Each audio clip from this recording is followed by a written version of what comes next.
আসসালামু আলাইকুম আফুরা ভাইয়ারা, সবাই কি তখন ভালো আছেন? আলহামদুলিল্লাহ, আমিও ভালো আছি। আজ আবারও চলে আসলাম নতুন একটা রেসিপি নিয়ে।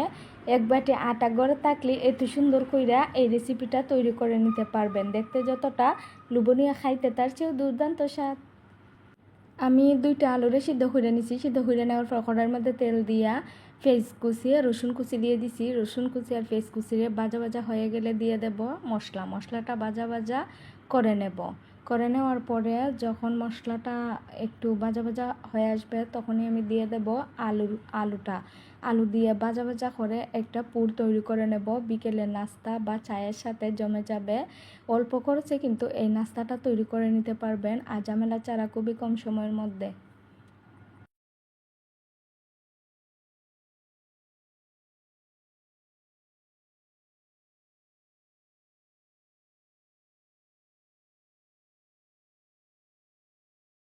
আমার আলুর পুর হয়ে গেছে। এখন আমি একটা বাটি দিয়ে এক বাটি আটা নিয়ে নিছি। এক বাটি আটা দিয়ে এত সুন্দর কইরা নাস্তাটা তৈরি করে নিতে পারেন।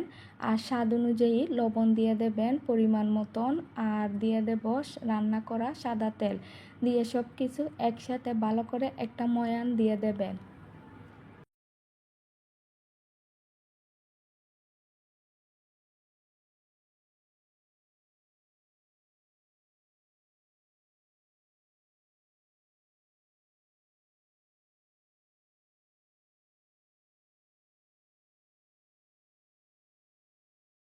আমি নর্মাল পানি দিয়ে আটাটাকে মাখিয়ে নেব। অল্প অল্প পানি দিয়ে আটাটাকে মাখাইয়ে নেবেন। বেশি পানি দিতে গেলে আবার নরম হয়ে যাবে বেশি, তো নরমও না শক্তও না, এমনভাবে ডোটাকে তৈরি করে নিতে হবে।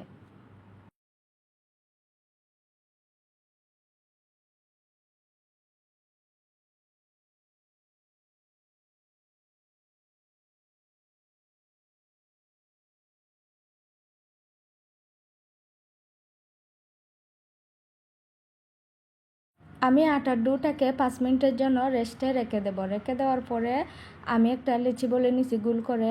বলে নেওয়ার পরে আমি এখন রুটি বেলে নেব। রুটিটাকে অবশ্যই পাতলা করে বেলে নেবেন। আর বড় সাইজের একটা রুটি বেলে নেব আমি।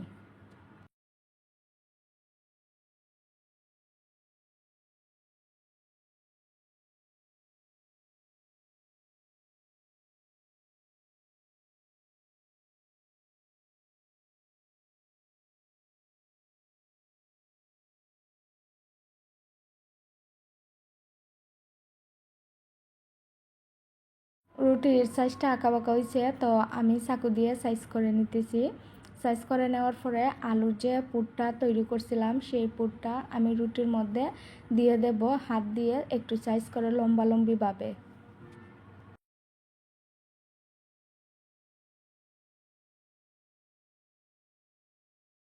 এখন আমি রুটিটাকে টাইট করে দিয়ে দেব, কেন যাতে ছুটে না। এইভাবে একবারে টানাইয়ে একটু টাইট করে নিয়ে আলুর পুরটা উপরে দিয়ে দেবেন ভালো করে।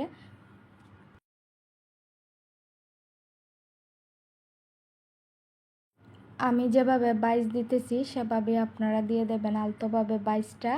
দেওয়ার পরে এক্সট্রা যে রুটিটা থাকবে সেটা আমি কেটে নেব চাকু দিয়ে। তো কেটে নেওয়ার পরে আমি এখন একটা আটা দিয়ে পেস্ট তৈরি করে নিছি।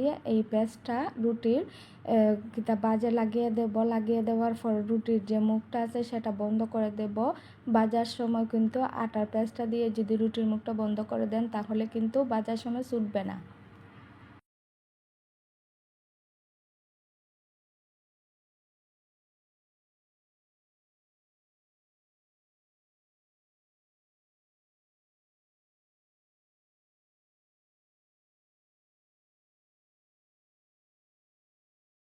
আমি নতুন একটা ব্লেড নিছি। নেওয়ার পর দুইটা সাইডের এক্সট্রা যে রুটিগুলো আছে সেটা আমি কেটে নেব। কেটে নেওয়ার পরে এত সহজে একটা নাস্তা রেসিপি নিয়ে আসলাম। প্লিজ আপুরা ভাইয়ারা চ্যানেলটা সাবস্ক্রাইব করে পাশে থাকুন, লাইক কমেন্ট করুন, ভিডিওটা ভালো লাগলে শেয়ার দিয়ে দিন। এভাবেই নাস্তাটা তৈরি করে নেবেন। এতটা সহজে নাস্তা কখনো কি খেয়েছেন? আটা অল্প আটা দিয়ে গড় থাকলে এত সুন্দর করে নাস্তা তৈরি করে বিকেলে চায়ের সাথে খাইতে পারবেন।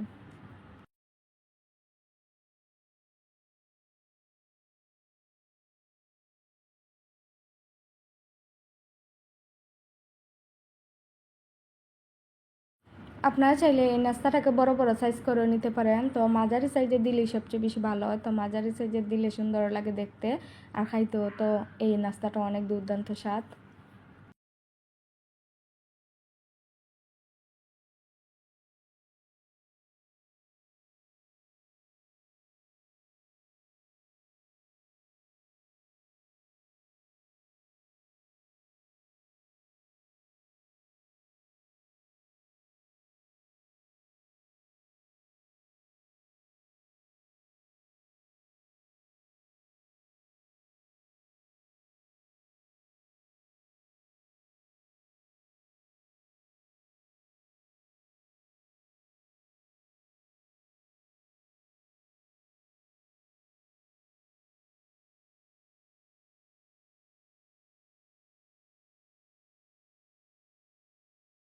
এখন আলতোভাবে মধ্যখানে একটা চাপ দিয়ে দেবেন। চাপ দিয়ে দেওয়ার পরে দুইটা মাথা দুই দিকে বের হয়ে যাবে, তাহলে নাস্তাটার একটা ডিজাইন দিয়ে দিলাম, দেখতেও সুন্দর লাগবে আর খাইতেও কিন্তু ভালো লাগবে।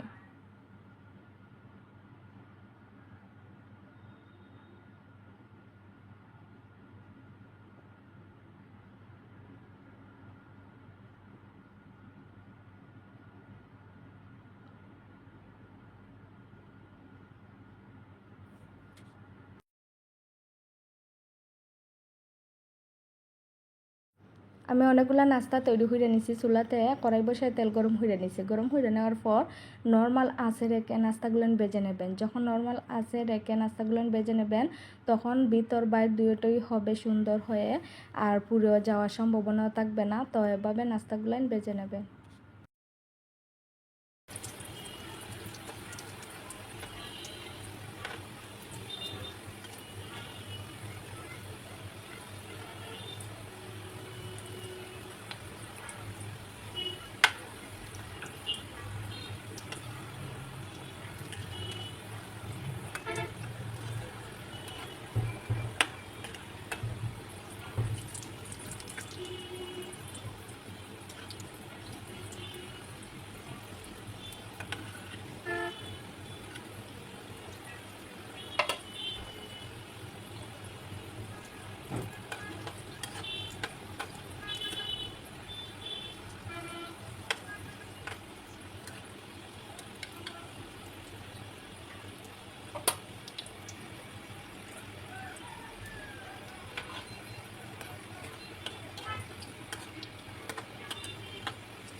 আমার নাস্তাগুলো ভাজা হয়ে গেছে, তো আমি এক এক করে নাস্তাগুলো প্লেটে তুলে নিতেছি তেল থেকে। তেলটারে ভালো করে চড়াইয়া নাস্তাগুলাই তুলে নেবেন।